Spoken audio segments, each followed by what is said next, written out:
But the most important thing about this IGR isn't the overall predictions about where we might land, as informative and illustrative and interesting as they are. It's the choices that it sets out for us. Now, this matters most when it comes to handling the biggest shifts that will determine the shape of our future. And here we need to recognise the difference between managing and maximising. Managing is working through change, smoothing the sharp edges and softening the blow. Maximising is making the most of change, owning it and driving it and shaping it in the best interests of our people. And so we approach this as maximisers and not just as managers. We're managing the economy in a responsible, methodical way and making good progress, but maximising the opportunities on the horizon at the same time. Now, each of us in the Albanese government probably recognises, describes and defines this in different ways. But for me, I think it really comes down to this. At a time of change, one thing is clear and pressing and absolutely foundational. To make Australia the biggest beneficiary of the shifts underway in our economy in ways that create more opportunities for more people in more parts of our country. That is the objective and that is the ambition, and this is how we own the future.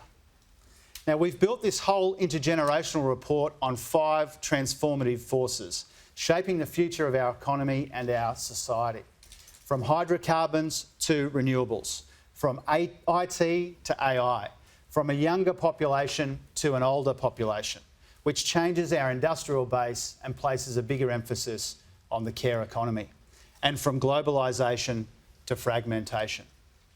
Now, consider this for a second. 152 countries, accounting for around 93% of global GDP, are now covered by net zero commitments. Now, we've got our own ambitious set of commitments to get to net zero by 2050 and cut emissions by 43% from 2005 levels by 2030. Now, dealing with climate change is a global environmental and economic imperative. And the IGR makes clear the costs that could come with rising temperatures, the impact on specific sectors like agriculture and tourism, plus the vast scale of investment needed to respond. Some additional $225 billion to decarbonise heavy industries and transition our energy system.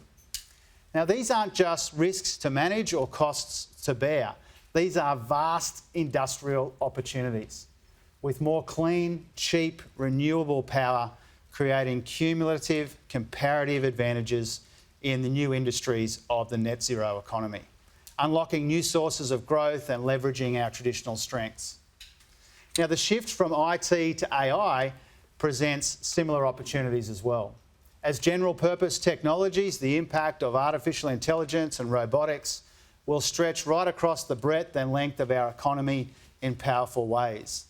But if we muddle through with the wrong policy frameworks and fail to make the right investments, if tech talent remains in short supply or fast internet is confined to pockets of our cities, our regions aren't connected to these opportunities and the adoption of digital is limited, then it's possible, if not probable, that the 4th industrial revolution will leave more people behind than it lifts up. But if we get it right, then tech can help us to maximise the big shifts in our economy, including the ageing of our population, as people live longer and healthier lives.